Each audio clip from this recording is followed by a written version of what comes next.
Aí galera, bem-vindos ao Bro Talks. Meu nome é André Amorim, sou desenvolvedor de jogos pelo DCF Studios e estou aqui com meus grandes amigos Felipe Cruz e Marcos Luiz. Fala rapaziada, estamos aqui no nosso episódio 2 e antes de mais nada agradecer aos 9K de views no YouTube. Pô, estamos muito contentes, muito felizes com a participação de todos. E a galera aí que está chegando agora não conhece a proposta aí do Bro Talks. São conversas descontraídas de até 1 hora.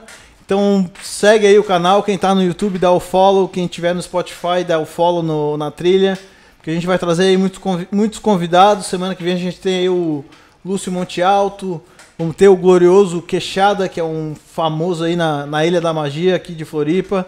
Então deixa o like e segue o canal para ficar atento às novidades. E hoje temos aqui Felipe Cruz, ilustre. Porradeiro, casca grossa. Mais um fruto da ilha, mais um grande destaque aí no cenário dos esportes, da luta especificamente falando. Manezinho, original, prata da casa, detentor de um dos maiores donos do maior número de cinturões na categoria 66 do MMA. E hoje o Felipe veio falar um pouco dessa trajetória vitoriosa dele e contar e falar algumas resenhas boas aí pra nós. É isso aí. Cara, são todos os cinturões, né, que tu tem no Brasil? Então, foram de 5 organizações diferentes, né? Primeiramente, é um prazer estar aqui. E voltando ao assunto, o Thiago Tavares é meu empresário, então juntamente com a equipe a gente conquistou 5 cinturões espalhados pelo Brasil, né, pela América Latina, e que são os maiores eventos na América Latina, né, transmitido pelo canal Combate, às vezes a ESPN ou Sport TV, né, dentro dessa linha assim. E eu conquistei o meu 5º cinturão em 2017, acho, né, Marcos? 2017. Cara, desculpa interromper, quantos anos pra tu chegar a ter todos eles? Trajetória. Então, completar. Hoje eu tava conversando com um amigo meu no almoço e aí ele comentou comigo que, pô, Felipe, tu vai fazer 10 anos de carreira de MMA, né? E realmente eu acho que pra novembro, acho que foi minha estreia, 18 para 19 anos, que eu estreiei no MMA. E acho que em novembro vai fazer 10 anos de luta, que eu vou fazer 29. Tá, mas ô Felipe, antes de mais nada, a gente tá falando ali de uma trajetória vitoriosa do MMA, mas tudo teve um começo, né, cara? Eu acho que muita gente não conhece a tua história, né? Queria que tu contasse um pouco da tua história, e que nós sabemos aqui que é uma história muito bonita de superação, uma história exemplar e mais uma daquelas que mostra que a luta realmente forja grandes campeões, não só do octógono, do tatame, mas da vida também. Tu é um exemplo disso. Fala um pouco pra nós aí da tua história de vida aí, Felipe. Então, eu sou morador aqui, né, de Florianópolis, sou lá do sul da ilha. A minha história se resume no meu bairro, né? Começa lá no meu bairro, onde meu bairro é um bairro muito pobre, né? Ainda mais alguns anos atrás era um pouquinho mais pobre, minha família também. Então a minha dedicação começou no esporte através do surf. Comecei a surfar e tal, conhecer o pessoal. Mais um lutador surfista aí. E aí, só que, pô, competição de surf não rendia, né? Não ganhava nada. Competia? Tu chegou a competir surf? Competia, caralho. Bodyboard? Cara. Pô, mas daí tá sempre preconceituoso com o bodyboarders. É verdade. Só que não era minha praia. Tem uns casca grossa, hein? Então, e aí uma certa vez... Aí fechava a porrada na água e achou que esse era o caminho. Nada. Uma certa vez um colega meu não quis treinar jiu-jitsu. Aí o irmão dele ofereceu pra mim, quer treinar jiu-jitsu, Felipe? Eu pago a tua mensalidade e tal, isso, aquilo. Aí eu já gostava de luta e tal, de pancadaria. Eu era meio brigão na época de colégio. Mas essa época é gostosa, né, cara? Que a galera crescia hoje em dia, cheio de coisa, mas é uma coisa saudável, assim, né? Que a maioria das pessoas acaba até se tornando teu amigo, né? Exato. Sela amizades, né? Então, eu comecei no Gil daí, né? Primeira arte marcial foi o jiu-jitsu. Aí o primeiro mês treinando jiu-jitsu eu fui competir, eu lembro, juvenil, né, moleque, criança. Aí ganhei o meu primeiro campeonato e consequentemente comecei a competir, ganhar vários campeonatos. Mas começou com Já. quem, ô Felipe? Comecei no sul da ilha com o Fernando Ligeiro. Ô, braço aí pro Ligeiro aí, ó. Grande Comecei com pessoa, ele. grande professor, bombeiro. Casca Inclusive, agora ele retomou as atividades com aula de jiu-jitsu lá no sul da ilha. Um forte abraço para ele. grossa. Fica a dica aí, pessoal do sul da ilha aí, ó. Um excelente professor. E aí, logo em seguida, depois do jiu-jitsu, eu entrei no boxe. Eu conheci o boxe através do Renato Melo, na verdade. Grande Renato Melo. O Renato hoje eu acho que tá na cabeça da Feca Surf, né? A Feca Surf. Isso. Ele é um grande apoiador do esporte, sempre ajudou o pessoal em todas as áreas dentro do esporte. É um cara super conhecido aqui em Floripa. E através dele, que daí ele falou, pô, conheço o Marquinhos Baiacu. Marquinhos Baiacu. Baiacu corta. Baiacu, Baiaqui, essa parte que deixa mudo. E só pra quem é das antigas. Só pra quem aí, é ó. quem é Galera nova nem se arrisca. Mas aí o Baiacu... né, Então, fez o quê? Marquinhos. Daí o É Renato pra era faixa eu marrom. chamar de Baiacu ou Marquinhos? Baiaqui, rapaz. Aí me apresentou o Marquinhos. O Marquinhos Me lembro do dia que o bicho chegou lá. me abriu as portas lá na academia. Eu me lembro ainda que a gente... Quando eu cheguei lá na Racer, o pessoal fazia uma vaquinha assim lá na academia pra eu pagar a academia, né? Pra poder treinar boxe com o Marquinhos. Aí eu lembro que Eu depois... cobrava? Não. Depois que tu soube você- disso... Depois que tu soube disso, daí tu pegou esse dinheiro. Eu lembro que tu deixou esse dinheiro pra mim. Falou pra eu usar pra alimentação, alguma coisa aqui. O Marquinhos sabia da minha...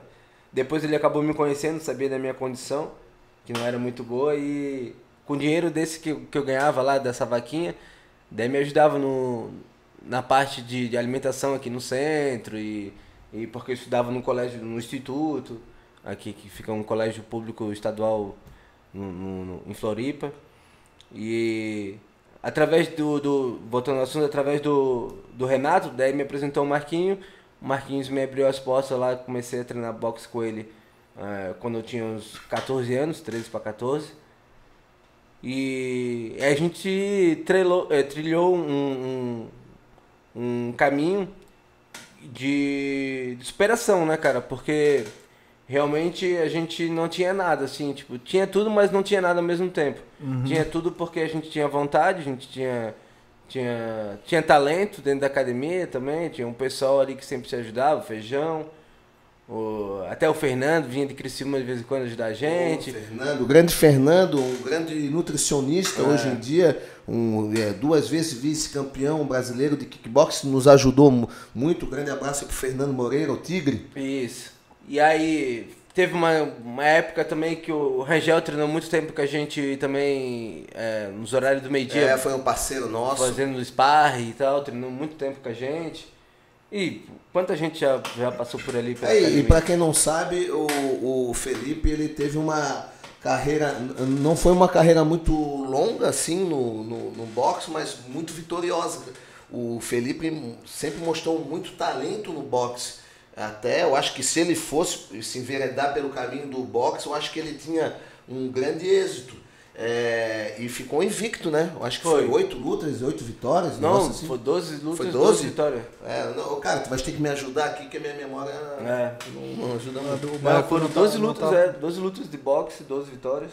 Eu só vou puxar o gancho da minha primeira pergunta. Eu tinha perguntado aquilo, quanto tempo demorou, né? Pra fazer a transição? Não, pra ter todos os cinturões, porque acaba que os atletas, como é o teu caso, servem de exemplo para muitas pessoas que estão em outras áreas, né? Qualquer que seja.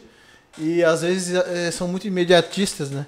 Querem o resultado amanhã, ainda mais hoje em dia, a galera é mais nova, assim, né? Tem com esse negócio de celular e tudo acontece na hora. E vai vendo o sucesso do pessoal do UFC, acha que é fácil chegar lá. Isso, vê o cara já pronto. E aí, por isso que eu perguntei, porque agora tu contou um pouco antes ainda, né? Cara, porque é um exemplo de, cara, olha o tempo que tu teve que percorrer para ter todos os cinturões, depois a gente vai chegar nesse assunto, né? Mas para ir lá para a China lá treinar então é um exemplo para a galera, para mim também, como um fã, admirador e e amigo, né? Uhum. De superação, né? Como tu já falou, né, cara? Isso Então, é muito pra importante. chegar nesses 5 cinturão, pô, a gente fez um excelente trabalho. Eu acho que o fundamento que a gente fez dentro do... O que aconteceu, né? Não foi programado exatamente pra acontecer isso, mas aconteceu. Tipo, o fundamento no jiu-jitsu, a competição, as coisas que eu fiz. E aí depois esse fundamento que eu fiz no boxe, de competir boxe, depois de estrear Foi te no dando MMA, know-how, né, Felipe? me ajudou bastante, assim, na minha Construindo carreira. A parte psicológica. Psicológica, tudo, né? exatamente. Apesar de que a primeira vez que tu entra lá no octógono é a primeira vez. Primeira não vez tem de como tudo, tu dizer né? que tu já tá acostumado, mas...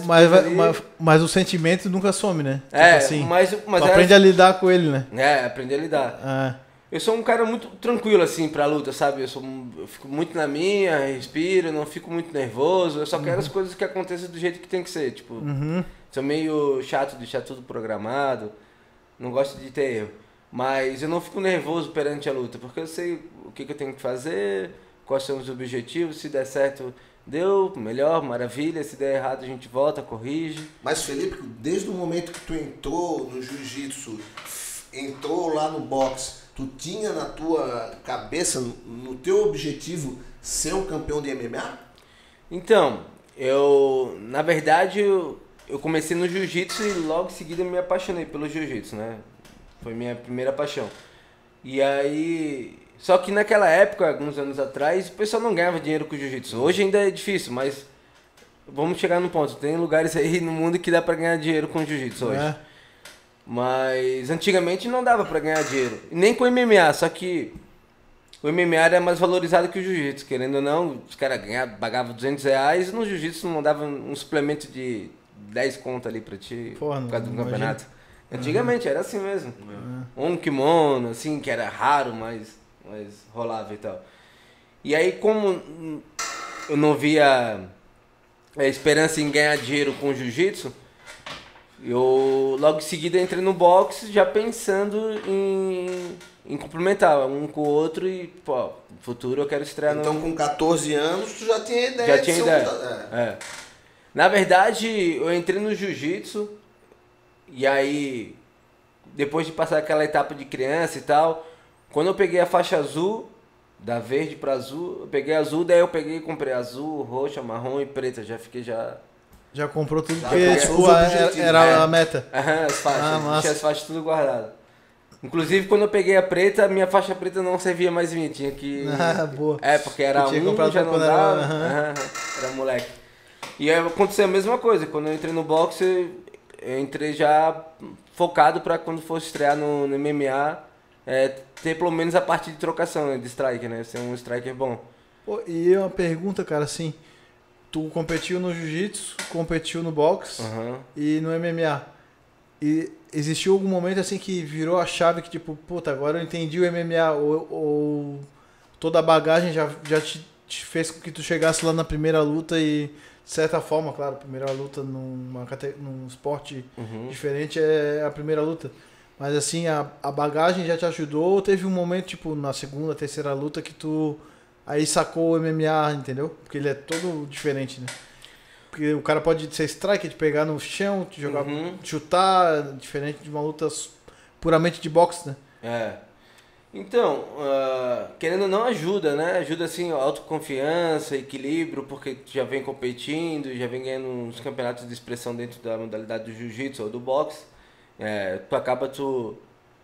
Tu entra ali como invicto, porque tipo, nunca tinha perdido uma luta de boxe, então o pessoal espera que realmente eu não seja nocauteado. E por ser, na época que eu estreei era faixa marrom, também eles esperam que faixa marrom não seja finalizado. Hoje em dia não tem como, tem faixa preta sendo finalizada hoje, numa luta. Mas o pessoal espera que realmente, eu também espero não ser finalizado e fiz uma estreia boa. Minha estreia foi boa, mas foi muito rápido. Porque me lembro da minha estreia, se um amigo meu ver esse podcast, com certeza vai ver, ele vai lembrar que na época que eu lutei, eu tava entrando e ele saiu rapidinho pra ir no banheiro. E no que ele foi no banheiro, no que ele voltou, a luta já tinha acabado. Que eu peguei o cara e finalizei ele na finalização. na guilhotina. Tu te lembra disso? Não lembra, né? O Baiacu tá com... precisando tomar um ômega 3, Foi rapidinho. Mas foi qual evento isso aí? Foi o Floripa? Floripa Fight. Foi 30 segundos de luta, foi rapidinho. Finalizei na guilhotina. Da época do Floripa Fight. Aí a minha segunda luta foi com um amigo meu, que já falecido, amigo nosso, aí, o Marcelinho. Minha segunda luta foi com ele. Aquela luta eu me lembro que, meu Deus, né, cara? O boxe ali realmente, aquela bagagem nossa do boxe ali fez toda a diferença, né, cara? Porque tu desse um show de boxe naquela. Eu acho que foi toda a luta quase em pé, né? Foi. No final ali, que daí tava embaixo, ele tava todo cortado, o Peu parou a luta, que era o árbitro. E deixar aqui, porra, um abraço pro Roberto Piazza, o nosso grande irmão, e em memória aí o Marcelinho Piazza, porra, que bicho guerreiro. Eu acho que foi um dos caras mais guerreiros que eu conheci no meio do MMA. Em memória ao nosso irmão. E aí foi esse fundamento que através do boxe do MMA, que me deram mais segurança pra lutar, né? Mas luta é luta, não adianta. Tá, mas eu tenho uma pergunta aí pra ti, Felipe. Assim, ó, a gente ficou junto um tempo, né? Tu te lembra quantas lutas que foram junto ali? Eu, tu, o Feijão, ajudou depois, o Igor ajudou depois, né? Que ele ficou maiorzinho. Também... Maiorzinho? Passou por ali o Nosferato, Tutuba, João Zeferino, que foram meio transitórios, né?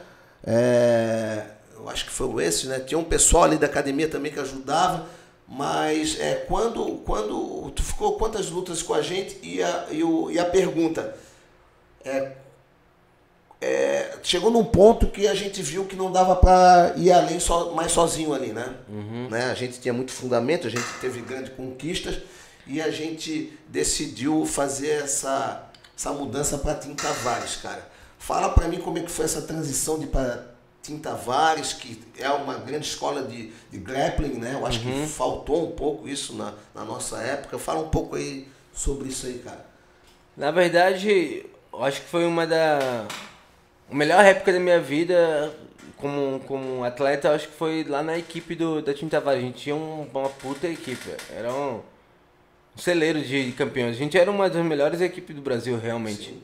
Realmente a gente era uma das melhores equipes. Formou uma galera, né?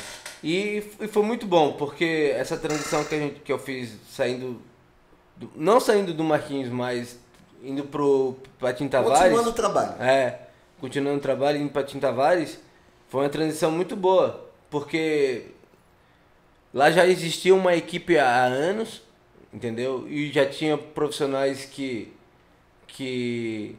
vivenciava a luta no UFC, nos eventos no UFC, então já tinha todo Tinha uma bagagem até no próprio Thiaguinho, né? Então foi bom porque eles me ajudaram bastante, abriram meus olhos, me ajudaram bastante como faixa preta mesmo, como lutador, entendeu? Ensinando os fundamentos, o que é preciso, dieta, alimentação, corta isso, corta aquilo. E foi a vez que eu mais cresci e o que eu carrego comigo disso a verdade de, tipo, a união que a gente tinha ali de equipe, não tinha nada pra parar a gente, porque onde a gente chegava, a gente fazia história, entendeu? E a gente sempre chegava lá como é que se fala? Azarão. Chegou como azarão? Sempre, nos eventos sempre. Até com o Marquinhos, a gente sempre chegava com um azarão inclusive, puxando um pouco ali pro nosso tempo ali, né? Que, porra, cara, assim, ó. Eu digo assim, quando se tem fundamento, quando se tem dedicação, quando se tem vontade, isso tudo se junta, a gente acaba fazendo coisas meio impressionantes, né? É o teu caso, né, Deco? Tu sozinho, tu ganhou o mundo, né? Sozinho não, depois veio a equipe, né? Nunca é sozinho, que eu digo é que tu criou, né? Sim, mas é a mesma coisa que ele tava falando, é uma equipe, né? Depois veio a equipe, né? Mas eu digo, a gente começou, né? Sim, claro, sim, claro. E a mesma coisa a gente. E na nossa época, tem uma luta que ficou muito marcada, né, cara? E tu já sabe qual é essa luta, né? Que, inclusive, muitas pessoas disseram, pô, vai fechar essa luta mesmo, Marquinhos? E eu tinha tanta confiança no nosso trabalho, Inclusive tinha o Igor já que ajudava a gente, que é um biotipo mais ou menos parecido com o adversário na época, que estava super em ascensão e para mim um dos melhores boxeadores que o MMA já teve, o Kevin Souza. Eu queria que tu contasse um pouco dessa para mim, uma das maiores lutas de MMA que Santa Catarina teve e uma do Brasil, né, cara? Eu acho que foi uma história bem marcante da nossa época, né? Pô, foi um evento muito grande aqui, expressivo aqui em Florianópolis, todo mundo lembra. Foi uma luta mais esperada. Esse aí eu tava assistindo, Foi um evento bom. Eu lembro que meu bairro lá fechou uns 2, 3 ônibus e tava o meu bairro inteiro lá assistindo. Sempre rolava isso, né, Felipe? Todo mundo te acompanhava. A galera na plateia berrava Felipe. Fazia lá bombonera. Tava em peso mesmo o time, a torcida. Porque na verdade eu sou daqui e o Kevin, né? Um abraço aí, é baiano, daí ele tá radicalizando aqui em Floripa, querendo ganhar o espaço dele, mas querendo ou não, eu sou manezinho, então sempre vão puxar mais pro meu lado. Sim, velho, tava jogando em casa, né? Mas foi um lutão, assim, tipo, apesar da envergadura, a diferença de envergadura era bastante, né, que o Kevin é muito mais alto que eu. Mas só uma particularidade que ajudou muito foi teu irmão, né, que a gente meio que clonou. O Kevin e... Usamos o Igor como artifício, né, nos treinos. Só que foi um lutão, porque, na verdade, a cidade inteira, até hoje, quando a gente comenta, eles achavam que eu ia levar um pau lá do Kevin nessa luta, que ia tomar uma surra dele. E eu só conhecia o negão só de ver ele, assim, no meio assim de alguns eventos e tal, sem os brincos, isso, aquilo, marrento, né? Legal, marrento. No style. Na realidade é um cara de personalidade, personalidade. Né? Tem que ter personalidade aí mesmo. Fechou essa luta com... Tu fechou com o Thiago ou com... Até rolou uma aposta, tudo, pra fazer aquele clima, né, cara? Eu e o Thiago, a gente até se encontrou lá, fizemos uma aposta, tudo. E foi muito legal o clima que gerou em torno, uma expectativa muito grande, né? Cidade pequena, todo mundo acaba sabendo, né? Eu acho que foi lutão, tipo, eu me lembro, eu tava ganhei o primeiro round, ganhei o segundo round. No terceiro round, no meio do terceiro round, no meio daquela bagunça, daquele fervor inteiro, eu lembro que eu levei uma mão dele, eu senti. No que eu recuei, eu vi ele vindo pra cima e fui entrar em double leg e ele entrou com uma joelhada. Uma joelhada, né? Uma joelhada. Eu lembro disso aí. Aí foi onde eu paguei. Mas tu não acha que ali, por exemplo, assim, a estratégia foi legal, a tática foi legal, os treinos foram perfeitos, mas acabou pesando a experiência dele, que já tinha muito mais luta, ou foi só um momento ali mesmo? Pesou bastante, porque o Kevin já vinha, ele já tinha bastante luta de boxe, então o cara já era experiente, muito mais experiente que eu, né? Aluno do grande Kelson Pinto, que eu sou fã do cara. Não, muito mais experiente que eu, o Kevin, óbvio, ele já tinha mais bagagem, e aí foi uma luta que, na verdade... Naquele primeiro e segundo round que eu tava ganhando, eu achei que tava perdendo, entendeu? Foi isso que aconteceu. Entendi. Eu achei que tava perdendo, por mais de que o meu corner tava falando que eu tava ganhando, só que imaturo, era minha quinta luta e tal, e eu ainda não assimilava muito bem as coisas, eu achei que tava perdendo e caí pra dentro. Pô, era a tua quinta luta aquela lá, cara? Minha quinta luta. Pô, os dois primeiros rounds foram bonitos, né? Foi minha primeira derrota aquela. Praticamente boxe puro, né? Você não tô me confundindo. Realmente ali a experiência pesou. Daí eu achei que tava perdendo a luta, caí pra dentro dele. Com tudo. E aí acabei perdendo. Mas, cara, assim, a luta foi animal, eu lembro dessa luta. As lutas que eu tenho 5 derrotas na minha carreira, né? Eu tenho 20 vitórias, 5 derrotas e um empate garfado lá em Curitiba. Mas o Felipe, de toda essa carreira aí, essa é a mais marcante? Qual a luta mais marcante que tu tivesse e por quê? De superação, de momento mesmo, de dificuldade, por quê? Qual foi essa luta aí? Cara, eu tive alguns deslizes na minha vida e... Isso aí não tenho vergonha de falar não, porque foi coisas que aconteceram que tive que passar. Deslize pessoal, mulher, e aí festa, bagunça, bebida e tal. Então, acho que o momento pior o melhor momento, na verdade, da minha luta foi quando eu fui lutar na Rússia.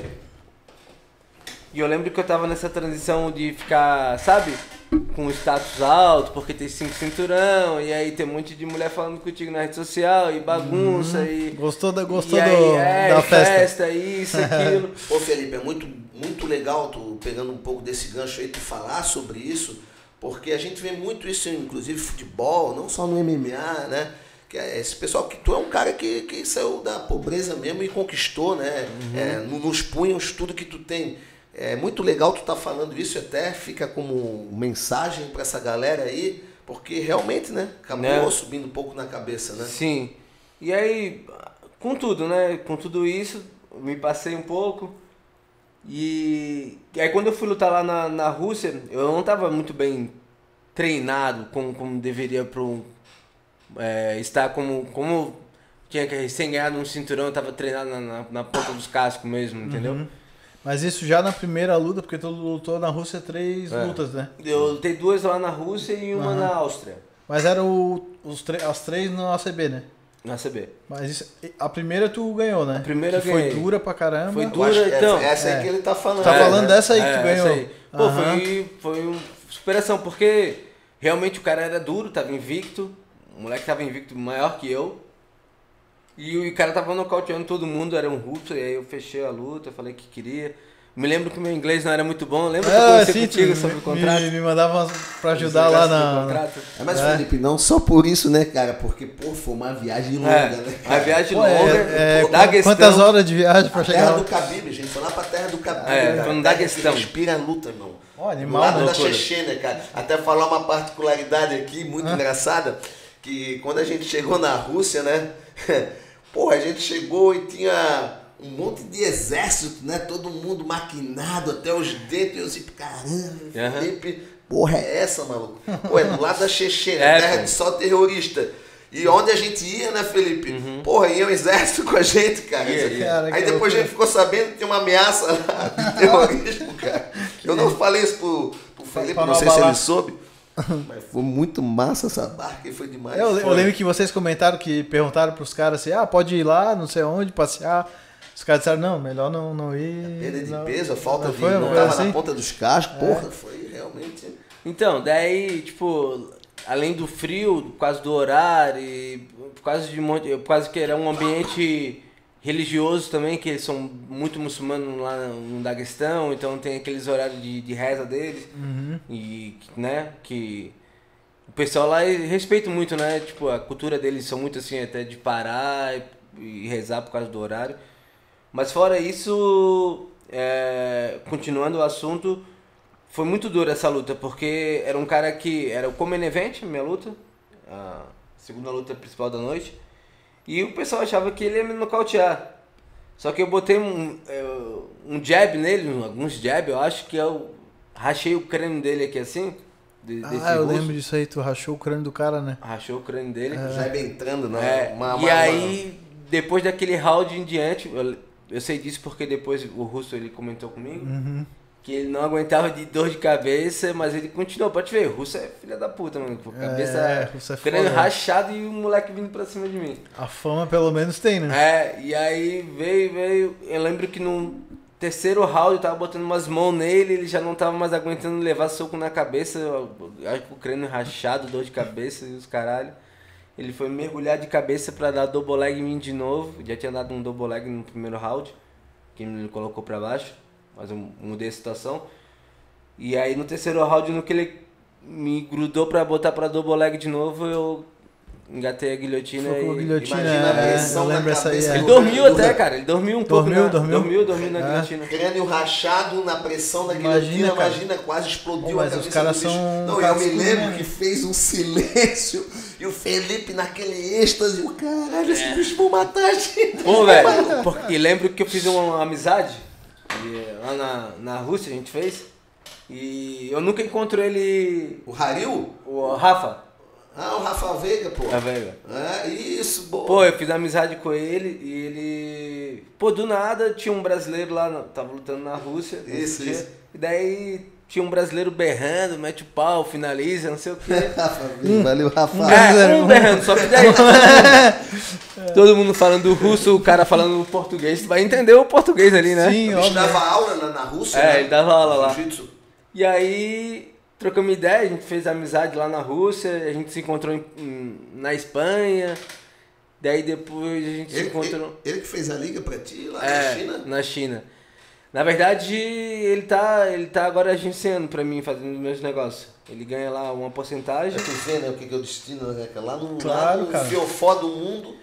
Mas volta um pouquinho, porque tu te lembra, cara. Aí ficou um silêncio do caramba, um clima assim, pô, qual vai ser a reação desses russos malucos, cara? É. Aí tu te lembra quando a gente saiu, cara, Meu Deus, todo mundo que avançou na gente, irmão. Fiquei Tiraram pelado, nossas roupas, tudo, cara. Esse cara, olha, Vocês ficaram pelados? Nós Sério? nós fomos Cueca, pô. espancados aqui, cara. É sério? De cueca. Sério, cara. Por quê? Irmão, a gente Os caras virou, ficaram fanáticos, pô, porque... virou tipo, celebridade, irmão. era o cara da casa deles, tava Aí invicto. tu e eu fui lá derrotou e- o cara. Aham, botei o cara E pra foi dormir. tipo nos segundos finais, né? Eu lembro. Foi, Eu tenho essa Não, luta foi na gravada metade aí. do terceiro round. Ó, quem quiser dar uma olhada nessa luta, tá no YouTube do DCF Studios, pode procurar lá. Tem. Felipe Cruz, DCF ACB, tá Studios. gravada essa luta aí, começo ao fim.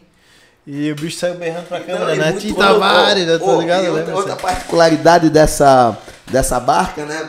Que quem ficava andando com a gente, que na realidade a gente descobriu que não era nosso chofer, era o nosso segurança. Era o O bicho segurança. era um matador de elite. É verdade. Maquinado. Não, Verdade. irmão, onde ia, todo mundo conhecia ele, assim, pô, o cara cara, é meio é meio ligado, estranho, é. que esse bicho aí, maluco. Aí fomos descobrir que o cara passava geral. Sim. E a gente não pagou nada, né, Felipe? Nada, Depois, ficou né? arregadão, a gente Olha, era... a que é a cultura? Ô, Felipe, tu te lembra, velho? Que parece 4h30 da manhã já era de dia, né? É, 3h30 da manhã já. É, e aí a gente dormindo lá, sonadão, porra, jet lag fudido, a gente escutava um bum, bum. Cara, a gente conhece esse barulho, é barulho de marreta.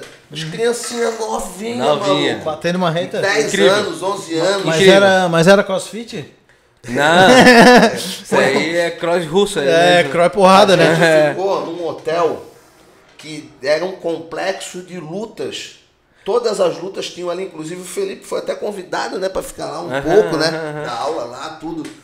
Na verdade, lá já saíram campeões olímpicos de wrestling, lá da De boxe Daguestão e também. tudo. É. Não, eu lembro que não sei se é essa luta aí que tu falou agora, ou se foram nas seguintes, mas tinha umas quedas bem de wrestling que os caras É. caíam pra cima, uma que se joga no pé ali, que derruba. É O- bem atípico de ver no MMA, pelo menos, né? É. Mas, apesar de que, tipo, os russos são muito bons de wrestling e isso, aquilo, eu me dou muito bem no chão, né? Na parte de chão de jiu-jitsu. É, tanto é que ele me colocou pro chão, ele botou umas mãos ali em mim, no grande pause. Só que na hora que eu vi que, tipo, ele tava gastando muita energia, eu falei, esse cara aí vai morrer, mano. Uma hora ele vai morrer e eu vou ter gás aqui sobrando. Essa parte aí de grappling, eu acho que também foi bastante evolução dentro da Tim Tavares ali, Também, né? Que ali também. tem um time muito forte, né, cara? Me lembro Nazareno, Malegalho, porra, pra mim um dos mais cascudos que eu conheci no meio do MMA, o Batman. Meu Deus do céu, o Batman. Thiago Tavares, né, cara? Não, ali tem um...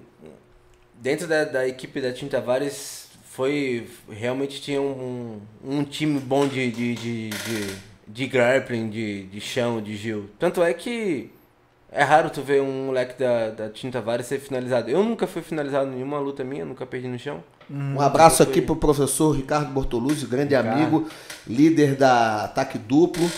E forte abraço aí. Da próxima vez joga pra meia, Bortoluzzi. Mas eu tenho... tem essa aí, eu tenho... essas lutas aí que eu acho que foram importantes, então, pra destacar. Mas tu tava né? falando que esse momento foi um momento da Foi tua um vida momento que tu importante. tava. Foi mais marcante? Foi mais marcante? Foi então? marcante, foi É, marcante. Mas tu começou contando que foi um momento que tu tava meio desfocado, vamos Desfocado, né? dizer assim. E o que te fez voltar ao foco, cara? Terminar relacionamento. Não, mano, Mas isso aí mas... não te abriu mais pra guerra? De Na certa verdade... forma, poderia ser pior no começo, pelo menos, É, né? porque dizem que mulher deixa o cara mais regrado. Não, né? eu passei por... além disso, daí eu fiz 2 cirurgias no olho, né? E aí acabou que atrasou minha volta. Mas por quê? Por causa das porradas? Por causa das porradas. Daí acabou que atrasou minha volta pro MMA, né? Pra voltar a lutar e tal, estrear. E aí eu tive outros objetivos, né? Com isso eu tracei outros objetivos de... Mas disso a gente já tinha 5 cinturões? Já tinha 5 cinturões. Já tinha. Quando começou lá, Então já tinha fica os bem 5. claro aqui que acabou não deslanchando mais. Um dos grandes motivos foi as cirurgias. Deixou parado um tempo. As cirurgias e um pouco porque eu me perdi um pouco por causa de mulher, sabe? Festa. Mas Cara, eu acho eu vou que é te dizer que importante isso, cara. tem muitos atletas que eu conheço que eu já cheguei a falar tipo, pô, é a mulher que tá acabando com ele, só que quando acontece isso contigo, tu não enxerga, entendeu? Claro, é muito mais fácil ver nos outros, só né? que hoje em dia, voltando atrás, eu consigo ver as coisas que me atrapalharam. Mas tu acha que isso foi desenvolvimento. importante pro teu crescimento, passar por isso? Foi bom, mas de repente não era isso que eu queria.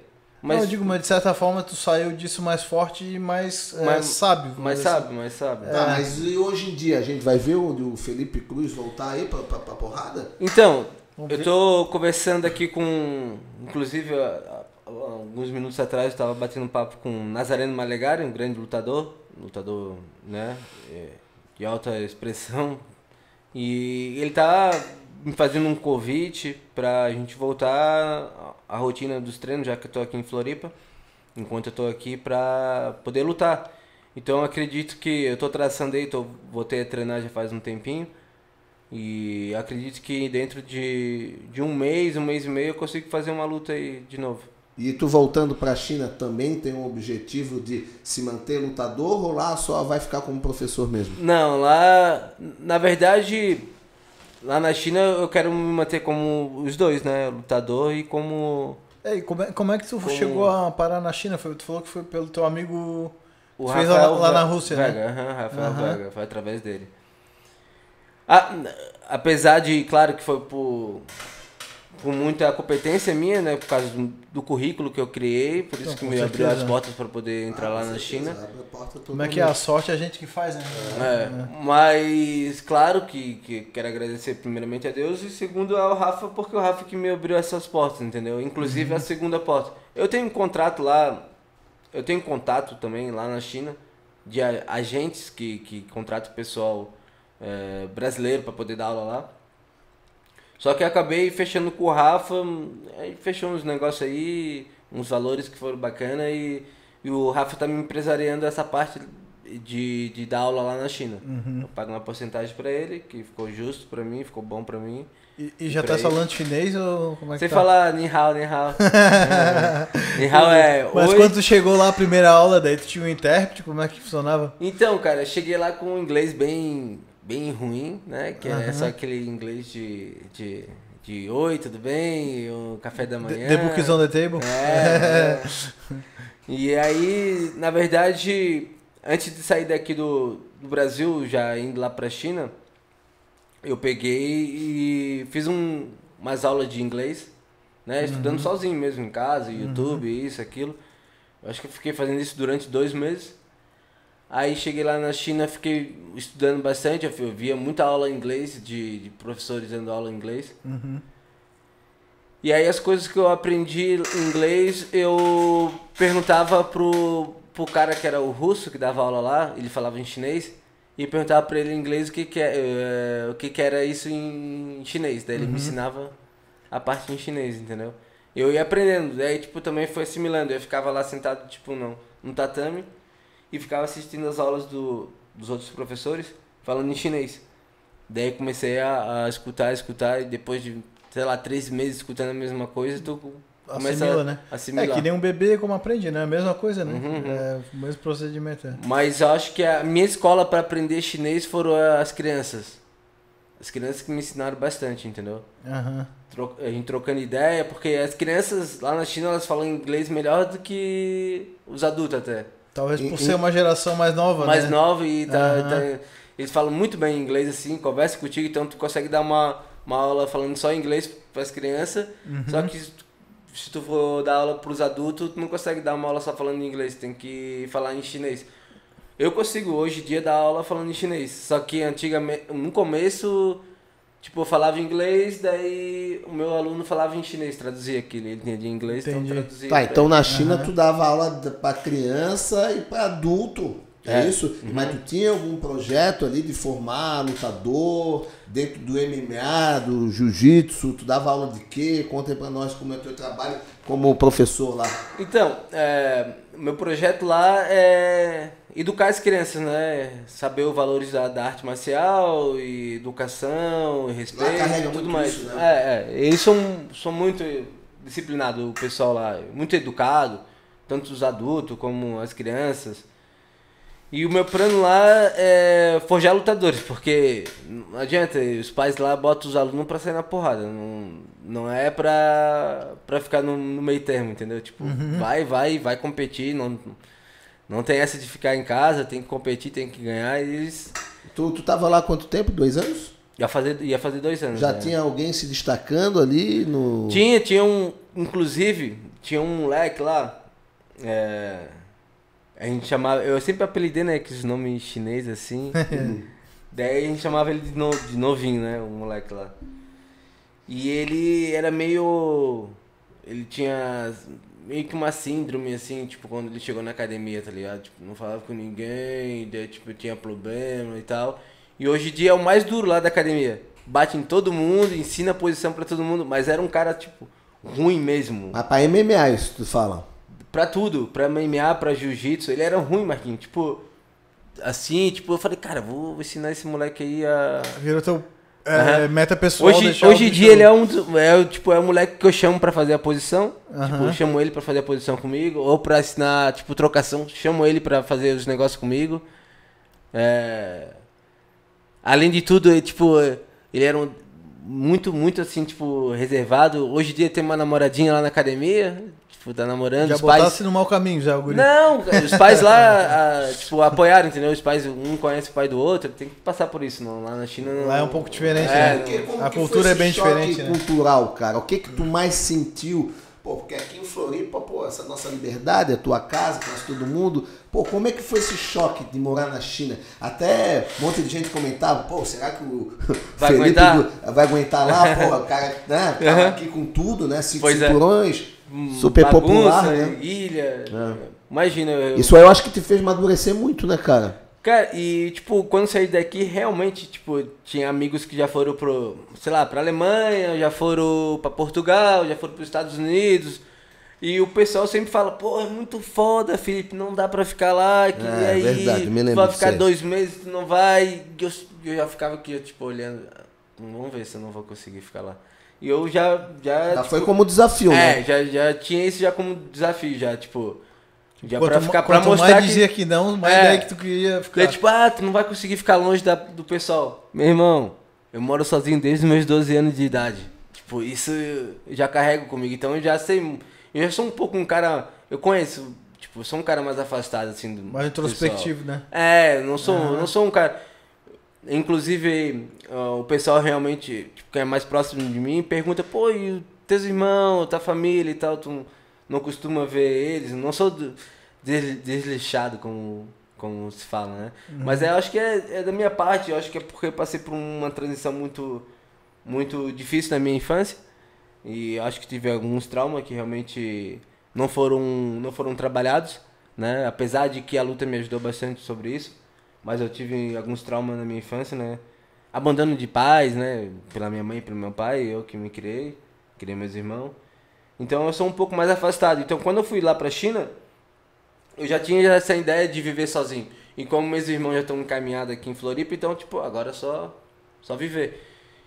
E lá na China eu tenho né, a meu favor é o meu salário. Eu não tô indo lá, tipo, indo morar num país... procurando emprego ou com dinheiro contado para ficar 2 meses. Então eu tenho meu salário, tenho meu apartamento pago anual, tenho minha ajuda de custo, tipo, alimentação. Cara, se tu não aguentar ficar lá, ou se tu não quiser estudar um pouquinho para aprender inglês, para melhorar teu inglês, não que tem que aprender chinês. Mas se tu aprender chinês, pô, top, tu consegue trampo em qualquer lugar da China, entendeu? Melhor ainda, né? Melhor ainda. Tá, então tu tá feliz lá, Felipe. Porra, top. Tipo, A cidade lá... A cidade de Guangzhou, onde eu morei, é uma das melhores cidades. Agora eu volto pra China e vou morar no norte, né? Onde neva. Onde eu morava não nevava. Mas onde eu vou morar agora neva. Só que é uma puta cidade, neva, mas quando é verão também é um puta lugar. E neve porque tem estação praia. de esqui pra te pegar um snow, já que tu surfava antes? Não sei, cara, mas tem praia lá. Massa. Tem praia, eu não sei como é que funciona, se tem um... Mas pode ser que sim, porque fica perto da muralha da China, entendeu? Eu quero visitar lá, que eu não tive o prazer de conhecer lá a muralha. Mas... Tá, Felipe foi pra China, amadureceu bastante como pessoa, aprendeu muita coisa, aprendeu a dar aula, se aprofundou como professor, isso aí, querendo ou não, deixa a pessoa diferenciada, hoje é uma referência lá, mas muita gente quer saber, muita gente é teu fã. E como que é o Felipe lutador na China? Tem treino, tem perspectiva de luta? Sei que ali na Ásia sempre tem eventos bons, né? Como é que é isso aí? Conta pra nós. Então, voltando lá pra China agora, depois de passar esse tempo aqui em Floripa, minha previsão é de lutar lá. Eu conheço pessoal que faz evento lá na China e tal. E os treinamentos lá, Felipe? Só que os treinos não são fortes. Não são fortes. Falta Realmente, o parceiro de treino. teria que ir pra Tailândia, entendeu? Que é do lado. Pegar um voo, fazer um camp na Tailândia e lutar. Já tem contato lá já? Lá na Tailândia? Tem. O Thiago também, né? O Thiago tem bastante contato Thiago lá, né? Mas é porque eu conheci muitos russos, e os russos geralmente estão ali na Tailândia treinando, então eles conhecem todo mundo também. Então a gente vai ver o Felipe lutar em breve também. Em breve, se Deus quiser. A galera quer ver. E dessa vez, na verdade, eu tô voltando a lutar, não é com pretensão de almejar alguma coisa. Na verdade, eu volto para poder voltar no meu ritmo. E mais pra frente, se der um resultado bom depois de 2, 3 vitórias, a gente pensa em almejar alguma coisa. No momento... Tá voltando pela paixão, então? Pela paixão, no momento é só pro prazer. Então vai dar bom. Porque tá pela pelo amor. Entendeu? Porque nós somos prova disso, né? Cara. Não é pelo dinheiro não, porque... É porque, pelo que tu tá contando, profissionalmente tu poderia ficar como tá hoje, dando aula, né? Se eu quiser, hoje eu poderia ficar bem assim, entendeu? Continuar a minha carreira dando aula e com projetos de crescer mais ainda, levando professores faixa preta, que é um projeto que eu tenho, levar faixa preta lá pra China e ficar vivendo disso. Só que a gente não pode ficar parado, né, no mesmo lugar, né? Então eu vou continuar com esse projeto e também complementar com a luta, né? Fazer esse complemento. Pô, e tamo ansioso aí pra ver tu cair na porrada de novo, né, Se cara? Deus quiser, vai. E a gente tá com um projeto aí de expandir, né, o ataque duplo, na verdade, na China inteira, entendeu? Irado, cara. Então Nossa. aí, ó. Ataque duplo vai dominar a China agora, então. Porque na verdade o pessoal lá na China, eles entram muito em contato comigo pra contratar o pessoal aqui no Brasil. Muita gente, porque eu já levei gente pra lá. Jiu-jitsu. Jiu-jitsu. Eu já levei gente pra lá, que nem esse meu amigo que tá agenciando o meu trabalho lá na China. Como eu já levei gente pra lá, então os chineses já ganharam confiança na tua pessoa, nos teus contatos, né, na tua rede de amigos. E fica cada vez mais fácil de levar e dar chance pro pessoal que... Tu vai ganhando, como é que é... Não um status, mas um reconhecimento do teu trabalho, né? Natural, né? Pô, mas é isso aí, cara. Foi muito irado o papo aí. Chegamos a nossa proposta é manter conversas de 1 hora, né? Então chegamos no nosso teto aí, cara. E foi legal que a gente fechou com a notícia que tu vai voltar para um evento aí em breve pelo desejo de lutar, né? Não pelo dinheiro. Não pelo dinheiro ou outro objetivo, né? Então, cara, legal, animal. Estamos ansiosos aí para ver. E até o Felipe voltar às lutas aí, quem quiser vendo ele lutar, só por enquanto no Game Plus Brothers, né? Ele e seu irmão, que são personagens principal. Sai na porrada lá, quem tiver Xbox. Play 4, Xbox. Pra quem não sabe, né? Pra quem não sabe, gente, pra avisar que, Tá aqui ele. que a gente tem, né, dentro do projeto aí PS4 no Xbox One. a gente tem o Cruz Brother, né? E quem quiser se tornar o Felipe Cruz, basta entrar no Xbox. Mas esse é o grande lance do game, né? Claro, isso aí. O personagem, né? Mas esse aí então, Valeu, galera. Felipe. Se quiser deixar Valeu, um Felipe. recado aí pra galera aí, cara, foi excelente a conversa, uma história de superação, de maturidade. Eu acho que o grande lance que fica na conversa também é o sujeito homem que tu se transformou, e só o fato de vir aqui publicamente reconhecer os erros e tentar mudar e expor isso tudo, eu acho que eu pessoalmente que te vi crescer e te acompanhei, isso aí de grande orgulho. Para quem não sabe, Felipe é padrinho da minha filha e pô, isso me deixa muito mais orgulhoso. Valeu, Felipe. Tamo junto, obrigado. Não, na verdade a gente vai amadurecendo, né? Tipo, agora eu tô com 28, ainda dá tempo dá tempo de lutar, né? Por isso que eu tô voltando pra luta com esse foco. E não porque nunca tenha deixado de lado, mas acabou acontecendo algumas coisas na minha vida de cirurgia e acabou viagem, isso, aquilo, acabou que me distanciei dos eventos e acabei me afastando um pouco. Mas a tua marca tá aí, cara. São 5 cinturões, cara. Acho que é o que tem mais cinturão na categoria MMA, é isso? Pô, eu consegui ter esse privilégio de ter o único brasileiro, né, que conseguiu 5 cinturão. Né? É um mérito, né? Porque, pô, desde quando que a gente tem eventos de MMA? Pô, desde anos, o quê? 70? Aqui no Brasil? Ah, pô, acho que mais, né, cara? Eu acho que começou aqui, o UFC Brasil foi em década de final de 90 ali, né? 90? Começando de 2000. Então, sei lá, cara. mas pô, imagina os celeiros de lutadores que já não passou e saindo daqui, né? E tipo... Muitos daqui, né? Não, na realidade... O grande nome, começou com o Fabiano Irra, né, cara? Mas o grande nome, sem dúvida, é Thiago Tavares, ícone dentro do esporte. Porra, a história que o cara tem é inconfundível, né? Se juntou e tá lá, né? O cara que não é manezinho, mas também radicalizado aqui, o Nazareno, que é campeão do Pan 3, e todo mundo vindo da cria do Atin Tavares, né? Show, galera. Então, quem quiser deixar algum comentário aí quem tiver pelo YouTube, quiser deixar algum comentário aí, uma pergunta pro Felipe. Um likezinho também. Deixa o likezinho também. Não se esquece de se inscrever no canal Bro Talks. Estamos em todas as plataformas de streaming, Spotify, Apple Podcast, Google Podcast e no YouTube. E acompanha aí, porque a gente vai trazer muito mais personas aí tão valiosas aí que possam contribuir com mensagens positivas aí para vocês. Valeu, raça. Valeu. Um abraço. Obrigadão.